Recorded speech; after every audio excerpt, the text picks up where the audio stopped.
ये क्या कह रहा है कि प्रूव दैट या find if 6 to the power n ends with 0 given small n belongs to capital N। ठीक है, ये इसका मतलब क्या होता है? Natural number. इसका मतलब होता है नेचुरल नंबर। समझ में आई बात? Yes sir. ठीक है, ये आपको प्रूफ करना है। ठीक है, देखते हैं कैसे प्रूफ करते हैं। अच्छा, मान लो मेरे पास एक नंबर है 2650, ऐसा एक नंबर है। तो इसको मैं क्या लिख सकता हूँ? 265 इंटू 10 लिख सकता हूँ। ठीक है, चलो अब मान लो एक नंबर है मेरे पास 26500। तो इसको मैं ऐसे लिख सकता हूँ 265 इंटू 100। ठीक है? Yes sir. ठीक है, सभी को समझ में आ रहा है? Yes sir. चलो, यस सर। अच्छा अब देखो इस 10 को मैं क्या लिख सकता हूँ? 2 इंटू 5। ठीक है, उसी तरह से इस 100 को क्या लिख सकता हूँ? 2 स्क्वायर यानी कि 4 इंटू 5 स्क्वायर यानी कि 25। ये 100 हो जाएगा। ये ठीक है? ये ठीक है? Yes yes sir. Yes sir. इसका मतलब क्या है? देखो, इसका हमने ऐसा क्यों किया? हमने ऐसा इसलिए किया कि यहाँ पर, चलो कलर को चेंज करता हूँ, यहाँ पर आखिरी में क्या था? एक 0 था। उस 0 को हमने 10 से मल्टीप्लाई करके अलग कर दिया थोड़ा सा, और फिर उस 10 को ब्रेक कर दिया दो प्राइम नंबर्स 2 और 5 में। ठीक है, तो इसका मतलब ये है कि अगर मेरे पास कोई भी नंबर है और वो 0 से एंड हो रहा है, तो ज़रूरी है कि जब मैं उसको फैक्टराइज करूं तो 2 और 5 आना चाहिए, है ना? उस नंबर में 2 और 5 होना चाहिए, तभी नंबर के आखिरी में 0 आ सकेगा। क्यों? क्योंकि 2 इंटू 5 क्या होता है? 10। और 10 से किसी नंबर को मल्टीप्लाई करोगे तो सिंपली लास्ट में एक 0 ऐड करके चला जाता है। ठीक है, यस सर। ये बात समझ में आ गई अच्छे से? सर 2 और 5 Yes, उसके sir. फैक्टर होने चाहिए। नहीं, जैसे कोई भी नंबर है उसको आप ब्रेक करोगे, फैक्टराइज करोगे, तो 2 और 5 होना चाहिए उस नंबर में, है ना? 2 इंटू 5 इस तरह से आना चाहिए। मतलब 2 और 5 है, इसका मतलब क्या? प्रोडक्ट फॉर्म में ही तो है। जैसे आपके पास 10 है तो 10 को फैक्टराइज करोगे तो क्या आएगा? 2 इंटू 5, यही तो आएगा। ठीक है, यस सर। Yes sir. इसमें कोई डाउट है किसी को? Yes, sir. इसमें डाउट है तो पूछो।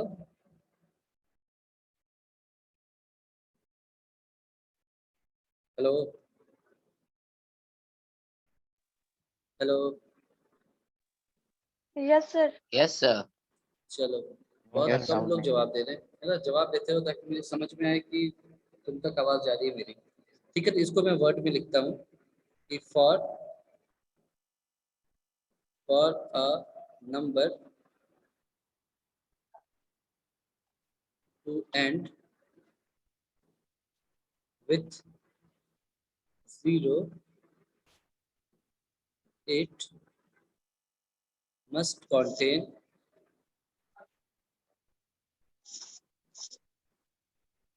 both 2 and 5। ठीक है, एक नंबर को अगर 0 से एंड होना है तो उसके पास 2 भी होना चाहिए और 5 भी होना चाहिए।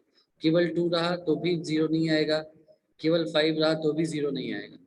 2 और 5 दोनों रहेगा, तभी 2 इंटू 5 0 आ पाएगा। और ठीक है, प्रोडक्ट में 10 होना चाहिए। Yes sir. नहीं, 2 को 5 से मल्टीप्लाई करोगे तो खुद ही 10 आ जाएगा ना।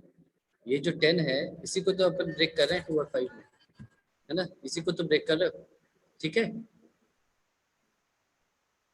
Yes, sir. है ना? अच्छा, अब हम वापस आते हैं अपने क्वेश्चन में। हमारे को क्या दे रखा था?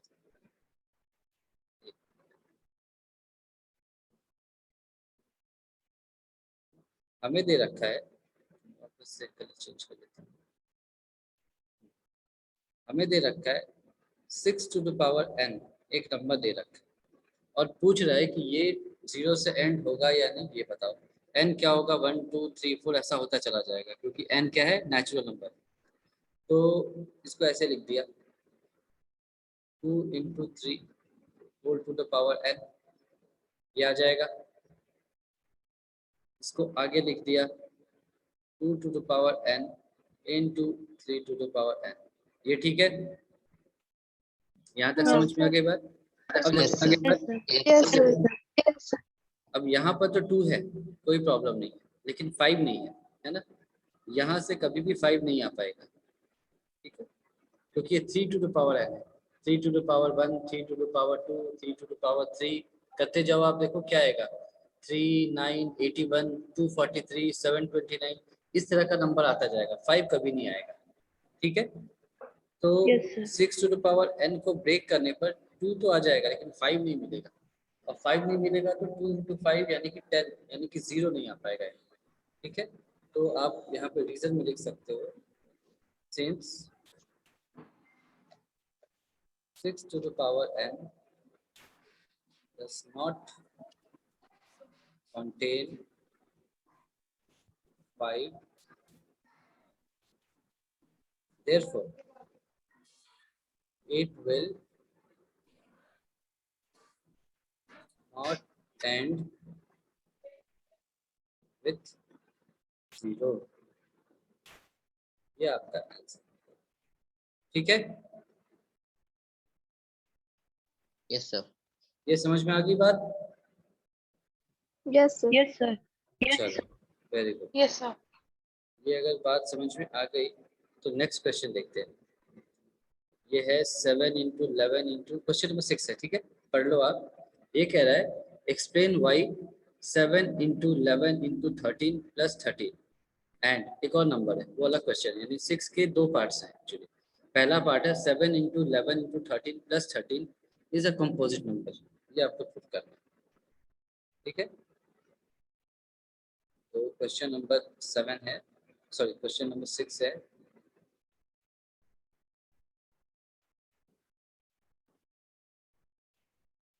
prove that 7 into 11 into 13 plus 13 is a composite number.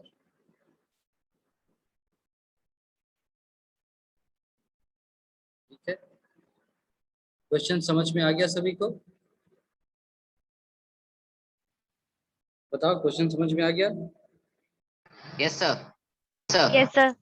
ठीक है, कॉम्पोजिट नंबर क्या होता है? Sir, a number which has divisible Sir, by जिसमें itself or दो by से दो से ज्यादा फैक्टर्स। ठीक है, यानी आपने किसी भी तरह से, अगर आपने किसी भी तरह से ये प्रूव कर दिया कि एक नंबर है, उसके अगर 2 से ज्यादा फैक्टर्स हैं, तो फिर एक मिनट, हाँ शिवम, मेरी आवाज आ रही है आप तक? Yes, sir. हाँ, तो आपको क्या समझ नहीं आई ये बताओ। सर जो क्वेश्चन 5th था उसको मैं बोल रहा था। अच्छा, ये समझ नहीं आया? No sir. चलो ठीक है, ध्यान से सुनो, मैं 2 मिनट में इसको एक्सप्लेन करता हूँ, है ना। जिनको समझ में आ गया वो थोड़ा सा पेशेंस रख लो प्लीज, 2 मिनट, है ना, मैं इनको समझा देता हूँ। ये कहता है आपको एक नंबर दे दिया 6 to the power n। n क्या है, नेचुरल नंबर है, यानी कि आप n को क्या रखोगे, 1 2 3 4, तो आपको क्या मिलेगा, 6 टू द पावर 1 यानी कि 6। n को 2 रखोगे तो क्या मिलेगा, 6 का स्क्वायर यानी कि 36, फिर ऐसे ही 6 का क्यूब यानी 216, ऐसे ही चलता जाएगा, ठीक है। क्वेश्चन समझ में आ गया? नंबर क्या दे रखा है आपको, यस सर। और ये कह रहा है कि ये प्रूफ करना है मुझे कि ये कभी भी 0 से एंड नहीं होगा, यानी ये मान लो 2160 ऐसा कभी नहीं आएगा, आखिरी डिजिट कभी 0 नहीं आ सकता, ये आपको प्रूफ करने के लिए कह रहा है, ठीक है। Yes sir. तो मैंने एक नंबर लिया एग्जाम्पल 2650, उसको मैं लिख सकता हूँ 265 इंटू 10 लिख सकता हूँ, यस सर। और फिर 10 को क्या लिख सकता हूँ, 2 इंटू 5। Yes sir. यानी कि अगर मेरे नंबर में ये 2 और ये 5 क्या है, बेसिकली 2650 को मैंने क्या लिख दिया, 265 इंटू 2 इंटू 5 ऐसे लिख दिया। Yes, hello, sir. 265 yes, into sir. 10 था ना, 10 की जगह मैंने क्या लिख दिया, 265 इंटू 2 इंटू 5। ठीक है, Yes, sir.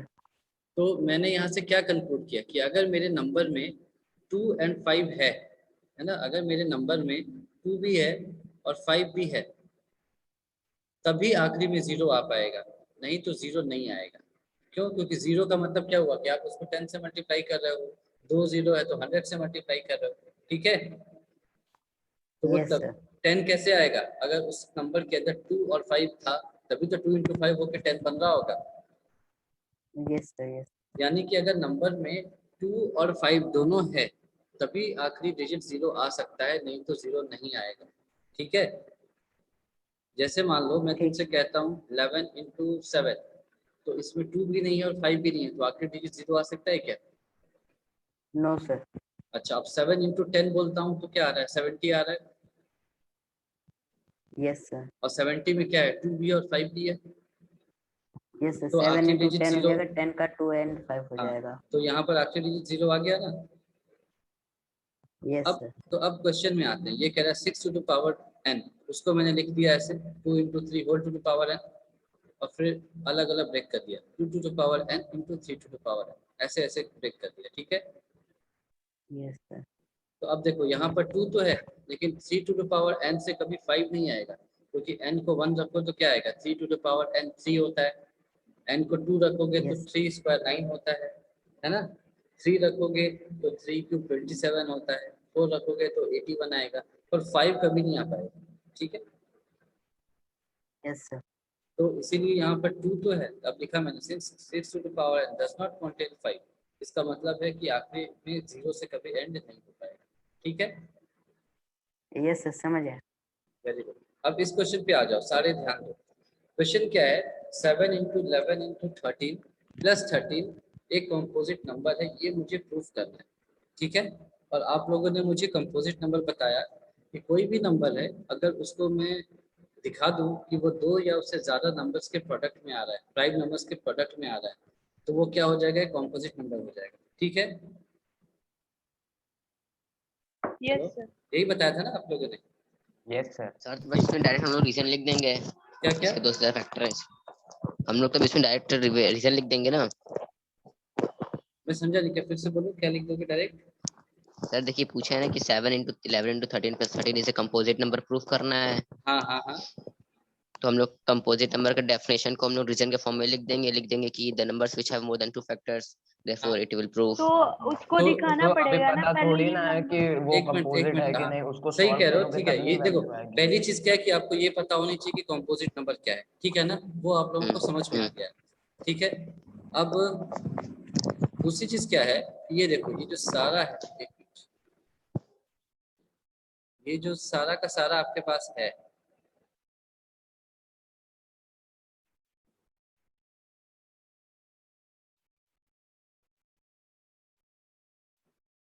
ये जो सारा का सारा नंबर आपके पास है, ये एक सिंगल नंबर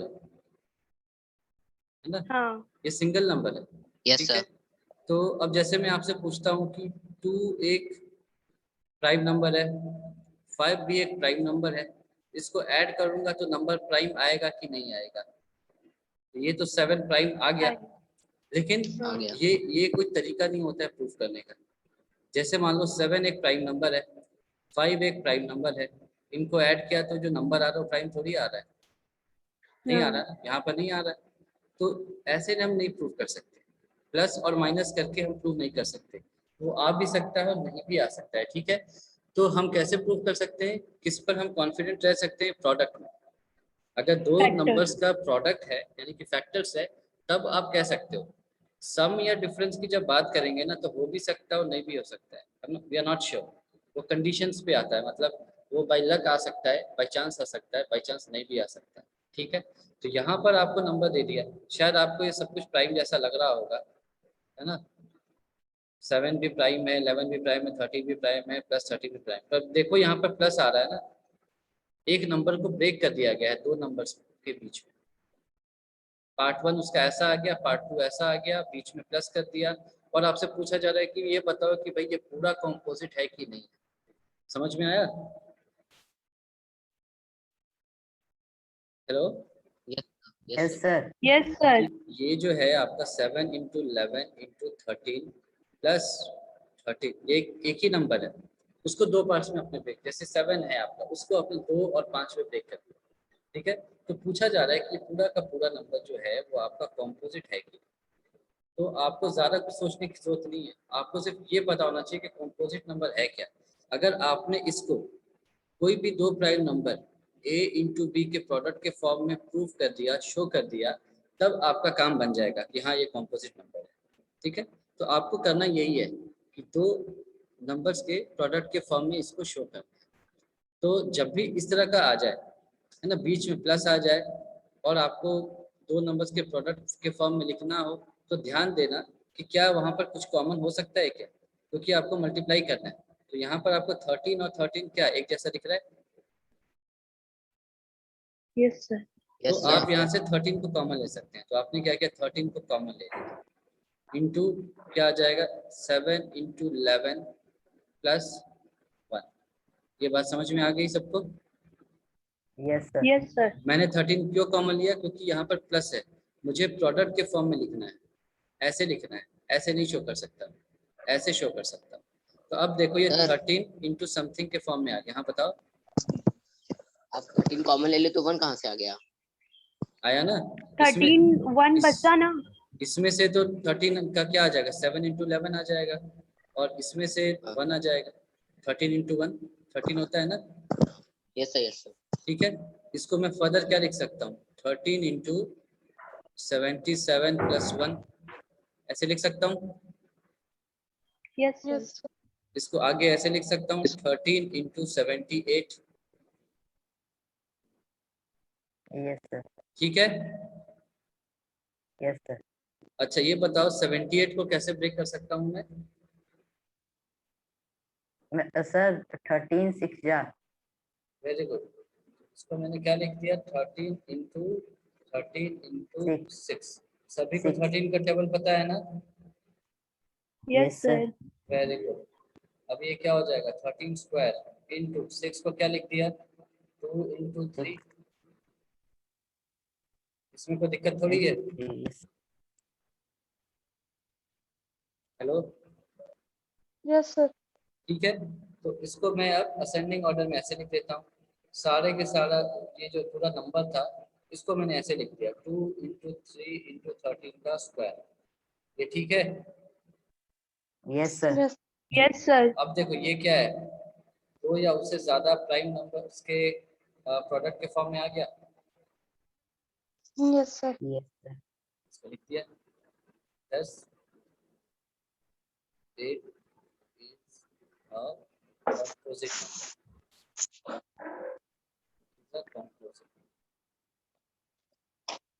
ठीक है। तो प्रूफ कर दिया, ठीक है।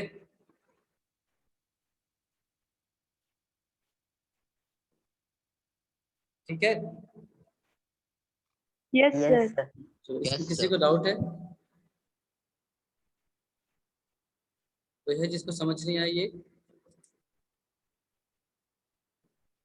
हेलो, बोलते रहो, अगर समझ में आ गया तो बोलो हाँ समझ में आ गया। हाँ सर, समझ में आ गया। हाँ सर, आ गया। चलो वेरी गुड। अगर समझ में आ गया तो यहाँ पर एक और क्वेश्चन है आपका, 7 into 6 into 5 into 4 into 3 into 1 plus 5, ये भी एक कॉम्पोजिट नंबर है, ये प्रूफ करना है। तो ये आप होमवर्क में करोगे, है ना? एग्जैक्टली वैसा Yes, ही sir. क्वेश्चन है, Yes, sir. इसको आप होमवर्क में करेंगे, ठीक है। Yes, sir. चलो, तो अब क्वेश्चन, एक ही क्वेश्चन बचा है 7th, इसको करके फिर हम इस एक्सरसाइज को खत्म करेंगे, है ना। ये एक्सरसाइज खत्म हो जाएगा, लास्ट क्वेश्चन है। ये पढ़ो एक बार क्या कहता है, ध्यान से पढ़ो।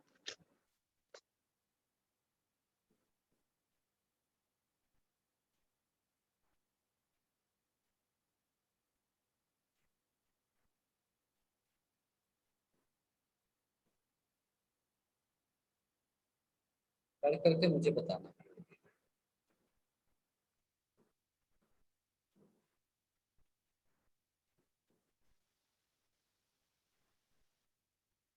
सर क्वेश्चन हट गया। सर पढ़ लिए। अच्छा, बुक नहीं है क्या आपके पास? नो चलो सर। ठीक है, फिर से पढ़ो, अच्छे से पढ़ लो।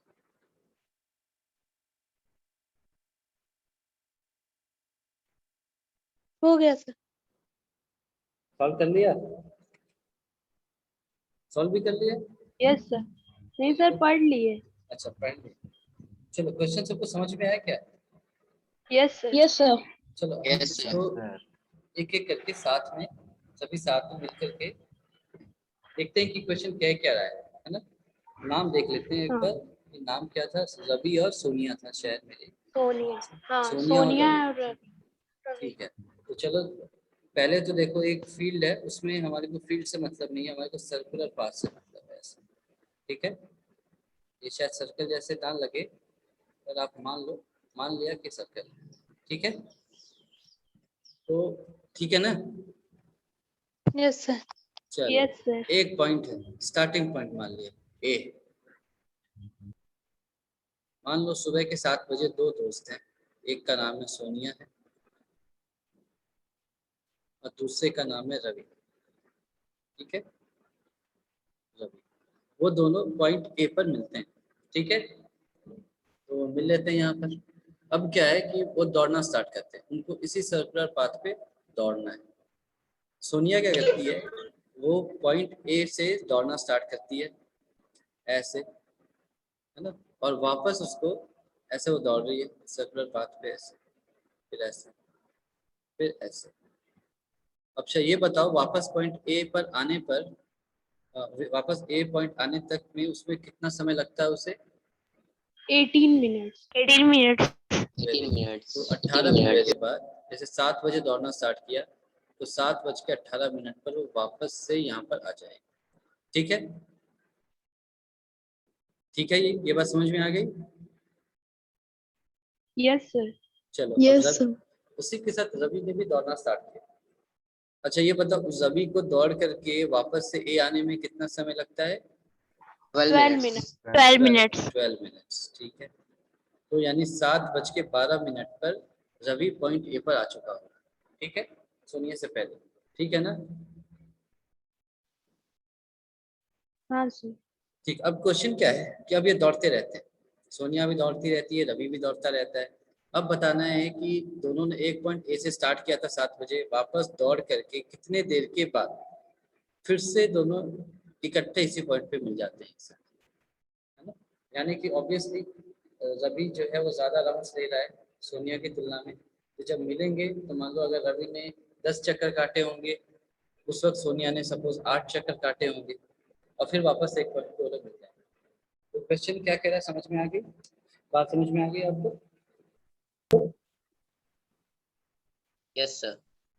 सबको समझ में आ गया क्वेश्चन क्या है? Yes sir.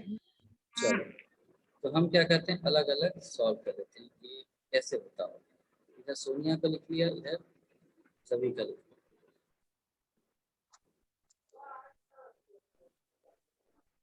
एक चक्कर काटने में सोनिया को कितना समय लगा? 18 मिनट। 18 मिनट। दो चक्कर काटने में कितना समय लगेगा? 36। 36। 36 मिनट्स। चलो, अब इसको यहीं पर छोड़ते हैं, रवि के पास आते हैं। रवि 7 बजे, यानी कि देखो इसका मतलब क्या है कि 7:36 पर, 7 बजे का स्टार्ट किया था, तो 7:36 AM पे सोनिया का पोजीशन क्या होगा? पॉइंट ए, है ना? 7 बजे सोनिया स्टार्ट करेगी, 7:18 पे यहाँ आएगी, फिर दूसरा राउंड लेगी, वो 7:36 पर यहाँ पर आएगी। ये बात समझ में आ गई? Yes, sir. ठीक है। अच्छा, अब रवि को देखो, रवि ने दौड़ना स्टार्ट किया, 7:12 पर वो क्या आ जाएगा? ए पर आ जाएगा। फिर उसने दूसरा राउंड लेना स्टार्ट किया, तो 7:24 पे ये वापस से यहाँ आ जाएगा। फिर उसने तीसरा राउंड लिया, तो 7:36 पे वो वापस से पॉइंट ए पर आ जाएगा। ठीक है, यस सर। तो इसका मतलब क्या है कि 7:36 पर सोनिया और रवि दोनों वापस पॉइंट ए पर ही होंगे। ठीक है, हाँ, ठीक है ना। Yes sir. उसके 36 मिनट के बाद यानी 7 बज के मतलब बेसिकली क्या हो जाएगा, 8:12 हो जाएगा, यानी इसके 36 मिनट के बाद वापस से ऐसा होगा, फिर अगले 36 मिनट के बाद वापस से ऐसा होगा, एंड सो ऑन। अगर वो दिन भर दौड़ते रहे तो हर 36 मिनट के बाद वो मिलते जाएंगे। ठीक है, ये बात समझ में आ गई। यस तो इसका मतलब क्या है कि 36 जो है 36 है क्या, 36 एक ऐसा नंबर है जो 18 का भी मल्टीपल है और वो 12 का भी मल्टीपल है। ठीक है, और कैसा मल्टीपल है, सबसे छोटा। तो यानी कि क्या है, कॉमन मल्टीपल है, कॉमन मल्टीपल है ये। और ये क्या है, लोएस्ट कॉमन मल्टीपल, लोएस्ट। है ना। तो एलसीएम यहाँ पर आपको बेसिकली एलसीएम निकालना था 18 × 12 का, ये आ जाएगा 36। तो 36 मिनट के बाद दोनों वापस से यहाँ पर मिलेंगे, ये है आंसर। ठीक है, सर 18 into 2 ना। हाँ, इसका ये मतलब है कि हम 18 और 12 का एलसीएम ले रहे हैं, इसको ऐसे लिखें। अच्छा। ठीक है, हाँ। अब इसको निकालने के कई सारे तरीके थे, ये तो हमने ऑब्जर्वेशन से लिख दिया। तुम कहो कि नहीं मैं मुझे अच्छा नहीं लग रहा, तो ठीक है, एचसीएफ निकाल लिया दोनों का। एचसीएफ निकाल लो 18 और 12 का, कितना आएगा, 6 आएगा। फिर जो हमने कल पढ़ा होगा कि एलसीएम क्या होता है, दोनों नंबर्स का प्रोडक्ट डिवाइडेड बाय एचसीएफ। यहाँ से भी आ जाएगा 36 मिनट्स। जैसे चाहो वैसे कर सकते हो, पर तुमको समझ में आना चाहिए कि हम ऐसा कर क्यों रहे हैं, है ना। तो मेरे ख्याल से ये जो तरीका है ये ज़्यादा इफेक्टिव है। इससे आपको जो ओवरव्यू है अच्छे से समझ में आ जाएगा कि ये पूरा सिम निकालने के लिए क्या है। हाँ? क्या हुआ?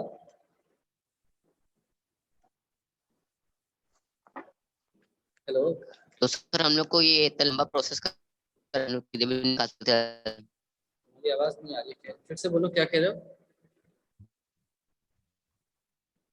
सर तो हम लोग को process की क्या जरूरत, हम मुझे समझ नहीं आ रहा तुम बोल क्या रहे हो।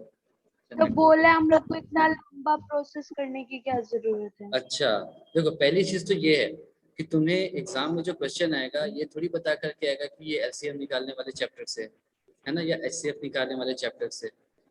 यहाँ तो तुम एक्सरसाइज 1.2 1.3 कर रहे हो, तो तुमको पता है ये या तो एलसीएम होगा या तो एचसीएफ होगा, एग्जाम में तो पता नहीं चलेगा, है ना। सर आपकी आवाज मुझे काट। आवाज कट रही है। नहीं सर, हम लोग को सही है। हाँ, सर ठीक है। ठीक है। तो मैं क्या कह रहा हूँ कि देखो एग्जाम में तो आपको ये बताया नहीं जाएगा ना कि ऐसा करो, ये जो क्वेश्चन है वो एलसीएम वाले चैप्टर से इसको सॉल्व करो, ऐसा तो बताया नहीं जाएगा। तो आपको सबसे पहले क्या है कि क्वेश्चन को समझना होगा, ठीक है ना। Hello, yes sir. अब वहां यस पर सर। यहाँ तो मैं आपको बता रहा हूँ, वहां पर आप थोड़ी एग्जाम में लिख के बताओगे कि दो दोस्त हैं सोनिया रवि 7 बजे मिलते हैं फिर दौड़ना स्टार्ट करते हैं, ये सब आपको थोड़ी बताना है। सर ये तो आप समझाने के लिए हाँ, बताए एक सेकंड बेटा, एक सेकंड, एक सेकंड। हाँ जी,